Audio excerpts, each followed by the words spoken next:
You feel an ecstatic sense within you simply because of the union within yourself, not because of what somebody else is doing. So now in a marriage, what somebody else is doing or what your husband or wife is doing doesn't matter, just the way you are is an explosive experience. This is how a lot of women lived in the past, because the process was very scientific and it was done properly.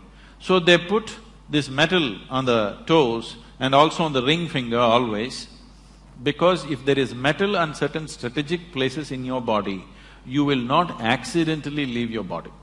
So when you do spiritual sadhana, when we notice somebody is becoming very intense, first thing is, I will gift them a simple copper ring, which they must wear and they cannot remove without you also. They must wear and they cannot remove without permission. Because if this simple metal is on the ring finger, when they get into certain states of exuberance, by accident they will not slip out of the body. So she got into such exuberant states. Naturally, certain little bit of jewelry things were there. These things were never discussed till that point. The many things I refuse to discuss because devices will work well only when people do not know how it works. So we just put it on people, we never explain. But when this situation happened, I had to explain what happened. She sat there on a full moon day evening with everybody. There were people around, and after 5 minutes, it is in the shrine, she got up and went. My eyes are closed, I knew she got up. I got little irritated, because nobody ever gets up once they sit down. Till we say it is time, nobody ever gets up. And of all the people, my wife getting up and going, little irritation in me. Why is she getting up of all the people? Then I ignored it and I sat down. After 5 minutes, she came and sat down. In another 7-8 minutes, she just went like that. When I looked, she was gone, with a big smile on her face. Then I looked, she has removed her nose ring, she's removed her bangles, she removed her toe rings. See, she did not know intellectually, but at that moment she felt this is what is stopping her. And she pulled out all those things, kept next to the wash basin and came back. And she sat down within 7-8 minutes. But this is not something that happened accidentally. She announced this almost 9 months ahead of time. She had prepared, my girl who was only 7 years at that time, that she's going to leave in this month, but it happened 1 month early for various reasons, so that's a different aspect. But this is not new in this country. Any number of yogis just sit down, announce to everybody and leave their body. This whole process started 1 year before that. 1 year before that, there was a yogi called Nirmalananda in the Biligiri Rangana Betta in Karnataka. Anybody been there? BR Hills, you been there? Oh, it's a fabulous place.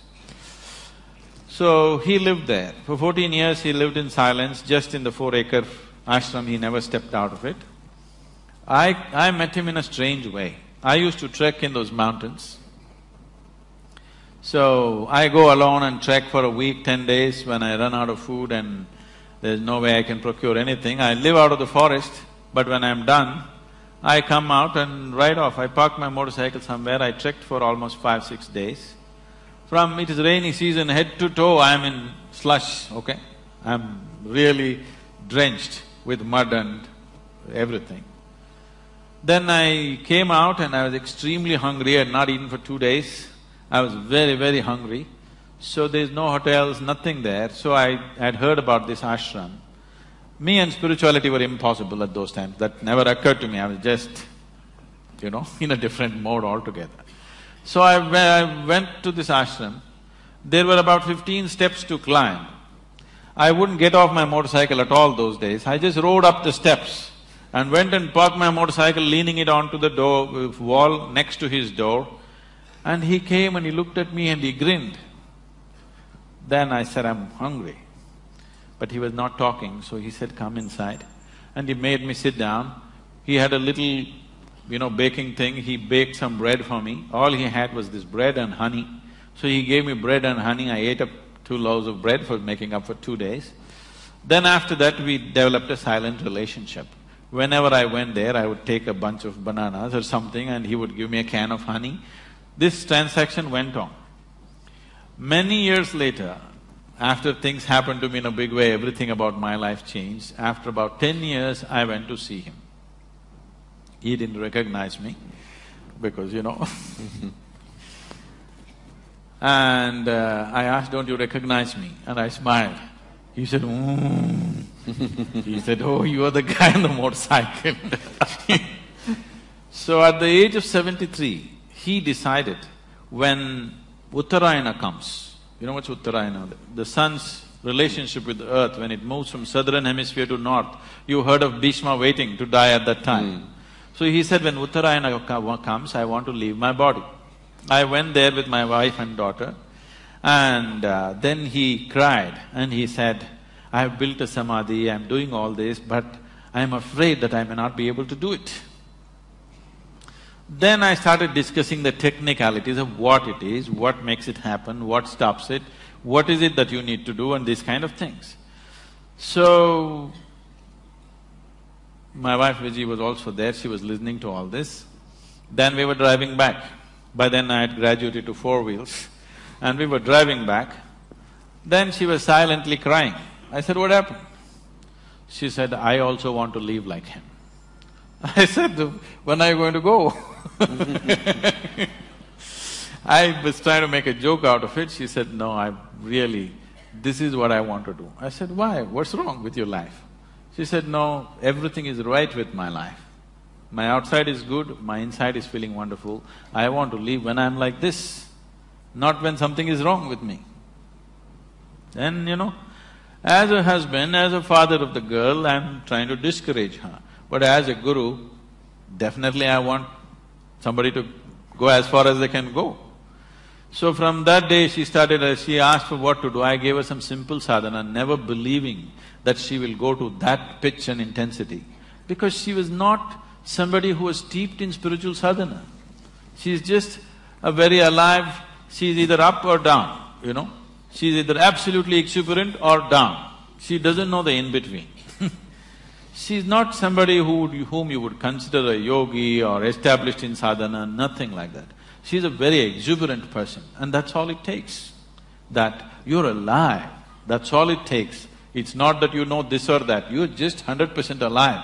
That's the only qualification you need. And she started working towards it, she announced it 9 months ahead, we tried to sabotage it in so many ways to slow it down, but it went the way it went. Yes, please. We'll take 2 more questions and then I think… Yes, ma'am.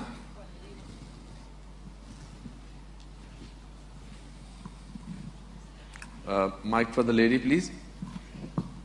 आ रहे।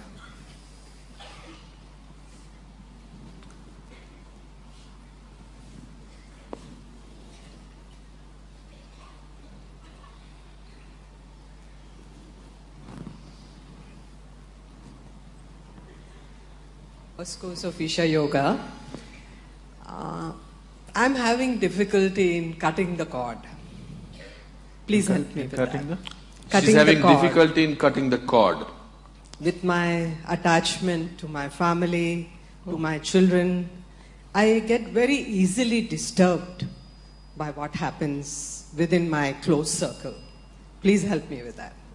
Oh, I never said you must cut the cord.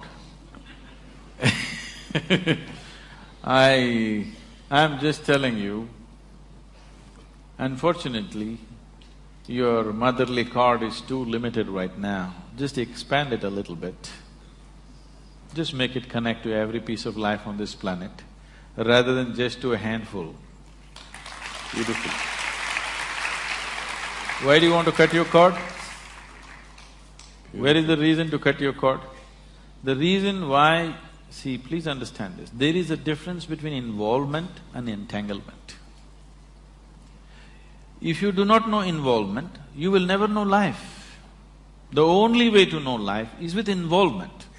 If you are not involved, would you know anything? Forget about spirituality. Would you know anything in your life if you're not involved? The only way to know anything in your life is with involvement. What is lacking in people is lack of involvement. So, When involvement becomes discriminatory, it becomes entanglement. Let your involvement become indiscriminate. The earth that you walk upon, the food that you eat, the water that you drink, the air that you breathe, and the very space in which you exist. See if you can absolutely involve yourself with everything. Because the life that you are involved. If you are not involved with the air that you breathe, you would be dead, isn't it? You are anyway involved. You just have to become conscious that this is the only way life happens. You have to see that you're consciously involved. Right now you're unconsciously involved. If you're unconsciously involved, it looks like one big burden. If you're consciously involved, it will become blissful. Is your life right now, do you know scientifically today we can prove every subatomic particle in your body is right now in communication with the whole cosmos. Such a big phenomena, you're trying to ignore, that is your crime. You bearing your children, being married, that is not your crime. Your crime is you're trying to ignore such a big phenomena, which is the basis of your life and creation. Because you ignore that, you suffer. Not because you're involved with your family, you suffer. Because you're trying to ignore something so big. Right now your life is like this. Is it true that today sun came up on time for the season? Yes? Planet is spinning on time, flowers blossomed, everything in these many galaxies is happening absolutely perfectly well.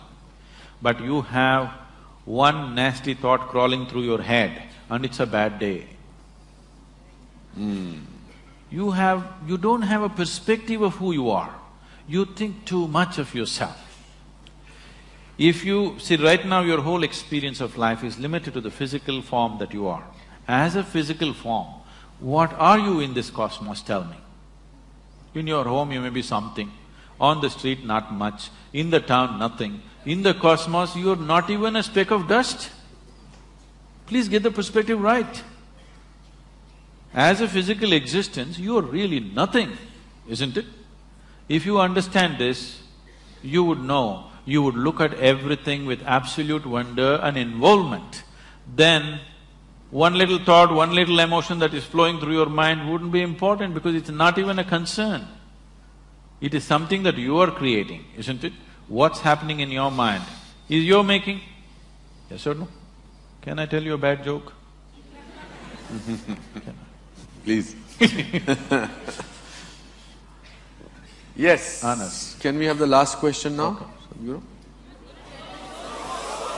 A joke. Okay. I'm so sorry. हो सके तो मुझे माफ कर देना. A lady went to sleep. A lady? A lady went to sleep. In her sleep, she had a dream. In her dream, she saw a hunk of a man standing there, staring at her. He started coming closer and closer and closer and closer. He came so close, she could even feel his breath, and she trembled, not in fear. And then she asked, "What will you do to me?" The man said, "Well, lady, it's your dream."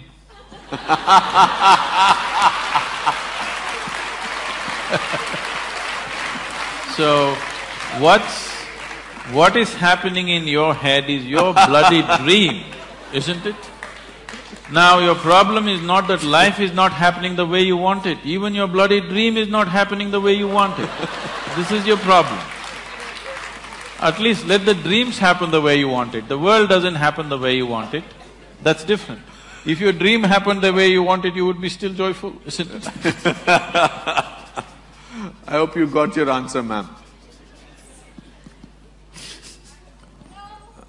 Yes, hello? Up there, yes, I think… Oh. Yes, ma'am. In the other world, yes. Yes. Okay. Yes, please speak up, it's okay. Yes, yes, we'll try and… Your basic question is, what is awareness? That you are up there.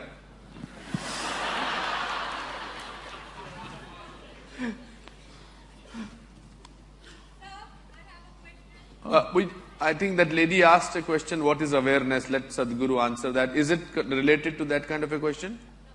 Okay, then I think let Sadhguru answer that. That no is very firm, I Yes. understand that. I somehow feel what is your question going to be. Okay, what is awareness, Sadhguru? Aliveness is awareness. You know that you're alive only because you're aware. Only thing is, right now your awareness is very limited, it's in low voltage. You just have to pump it up. You just have to increase the pitch of the voltage, that's all. It's not that you're not aware. Only because you're aware, you know that you're here. Otherwise you wouldn't even know. Suppose, is there anybody sleeping in the dark corners? Suppose somebody's gone like this, he doesn't even know where he is, isn't it? Not only he does not know where he is, he does not even know whether he is or he isn't. Isn't it? So you are aware, that's why you know you're here, that's why you know you are. But now, it is not strong enough. It is not lighting up the whole space, it is only lighting one corner of your life. It is giving you enough awareness to survive in the world.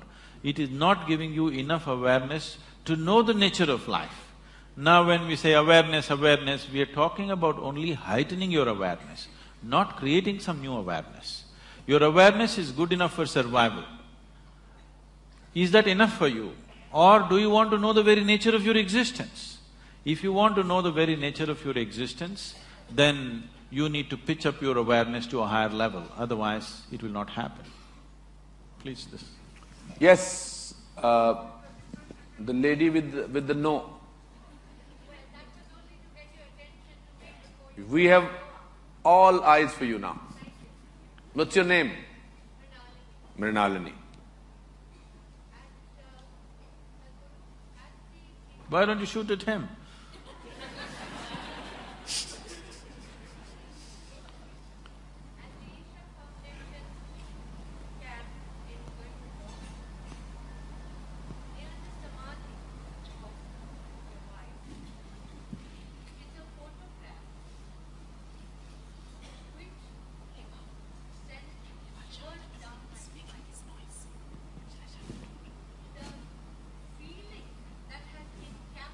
There's a photograph near the samadhi of your wife which sent Shiva's,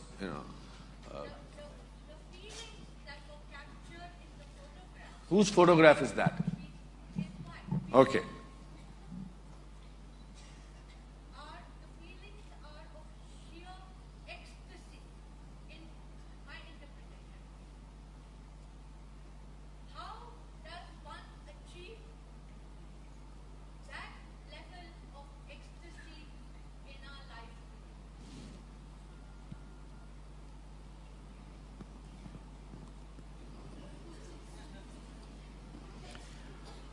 Oh.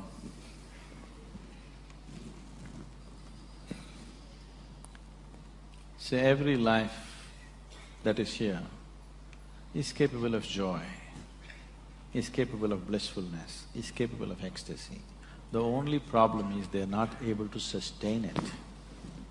The problem is of sustainability. Everybody knows moments of all this. But to be there, you have not built the necessary foundations. See, if there is a wall, you can jump up and have a peep. Or you can go on a trampoline and have a little longer peep, but you'll come down. But if you build a ladder, which is not so romantic as jumping, but if you climb up, you're across the wall. So, instead of calling it by different names like blissfulness, ecstasy, this, that, pleasantness, highest level of pleasantness. This is what every human being wants. If your body is pleasant, we say it is health. If it becomes very pleasant, we say it's pleasure. If your mind is pleasant, we say this is peace. If it becomes very pleasant, we say this is joy. If your emotions are pleasant, we say this is love. If it becomes very pleasant, we say it's compassion. If your very life energies are pleasant, we say this is bliss. If it is very pleasant, we say this is ecstasy. If your surroundings have become pleasant, we say you are a success. This is all every human being is seeking, isn't it? Nothing more. You want your insides pleasant, you want your outsides pleasant. This is all a human being is seeking. Outside pleasantness, you need people's cooperation. Yes? It is a craft. You have to arrange, you have to compromise, you have to deal with situations properly. Creating outside pleasantness is a certain talent, a certain capability. Not everybody is able to do the same thing on the outside. But when it comes to interiority, all of us are equally capable. Nobody has come better endowed than the other. Every human being is capable of the same thing in the inward dimension. So, somebody is sitting in a state of ecstasy, how to get there? Is it possible for me? Don't even ask the question, is it possible? If it is possible for me, it is for sure possible for you. But what I do on the outside, is it possible for you? Maybe, may not be. But what I do on the inside, is it possible for me? Definitely, definitely possible. Inner experience, nobody can be denied. External capabilities are different. So, what needs to be done? Whatever you've been through, the inner engineering is the fundamental. If you get this one thing right, you will naturally grow into that. The problem is, every day you keep undoing it. You understand? So every day in the morning you do this, now we're giving the Isha Kriya CD also all over Mumbai. But every day in the morning you give yourself a 3-minute crash course in inner engineering. You will see, in 3 months' time, you will be feeling very pleasant. In 6 months' time, if you simply look at a tree, you will burst into ecstasy. If you look at a cloud, you will burst into ecstasy. If you close your eyes, you will get there. No matter what, you just need an excuse, you will become like that, for sure. Because these are the fundamentals. That's why I'm saying it's engineering, because if you want to engineer something, you have to do it right, otherwise it'll not work. You can't somehow… See, you want to build this building, you can't somehow place something and hope it will stand. It will not stand. You have to place it in a certain way, then only the building stands up, isn't it? Similarly, you have to hold yourself in a certain way, then only this experience holds up. Otherwise, moments up and then down. Also, I feel, with your permission, I think if you depend on others to make you happy, I think there's a possibility you may not be happy. If you decide that you need to decide to be happy, then there is a possibility. Why are you underestimating her husband? Okay.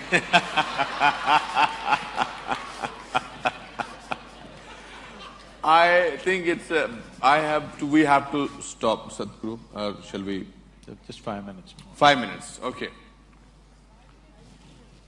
There's a time given to me, that's why.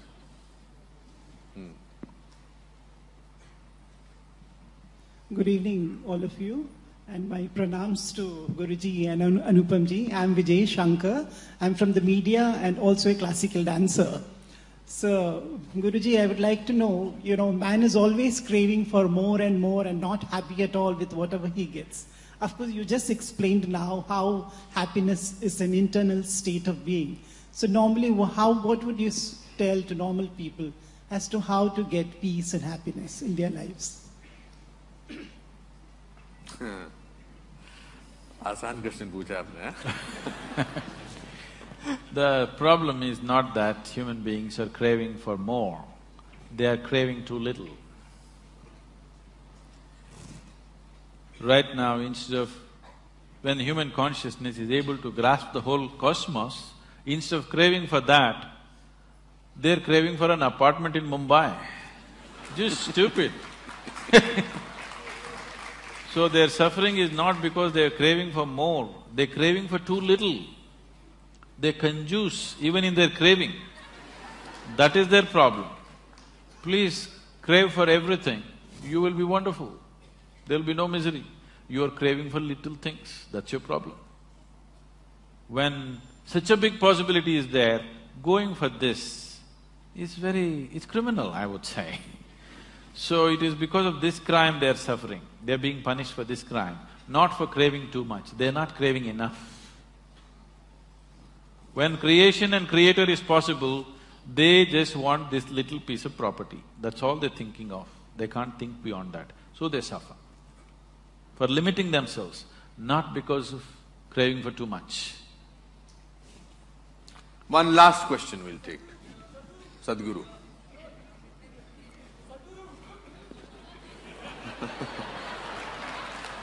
That's a burning question. Okay.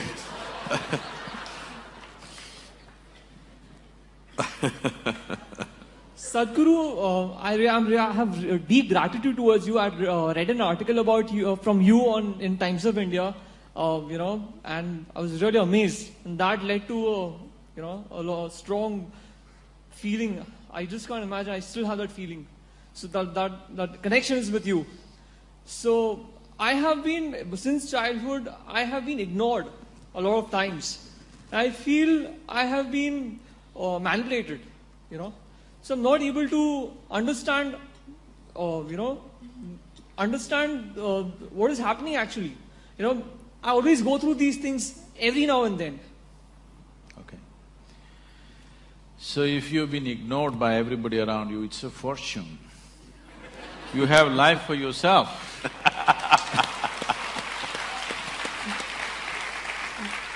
Most children are suffering the attention of the parents.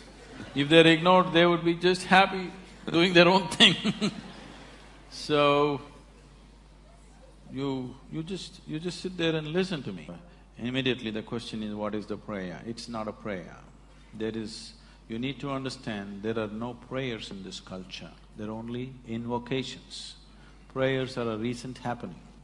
Prayer means you're trying to talk to somebody. Invocation means you're trying to bring out what is the greatest thing within you. Now, what this chant, to put it in a simplest form, is everything. The earth that I walk upon, the air that I breathe, the water that I drink, the food that I eat, the very space in which we exist, the hand… The only thing that you can do is to be absolutely involved with this, but still not distort the hand of the creation. You do not distort the hand. What you do is an aberration to what the Creator intends. The intelligence behind creation, what it is intending, to be in tune with that, not to do some rubbish of your own thing. So, this is a journey from being a piece of creation to being the creator. Every human being is capable of this. It's my wish and my blessing. This should become the reality in your life. Thank you very much for being here.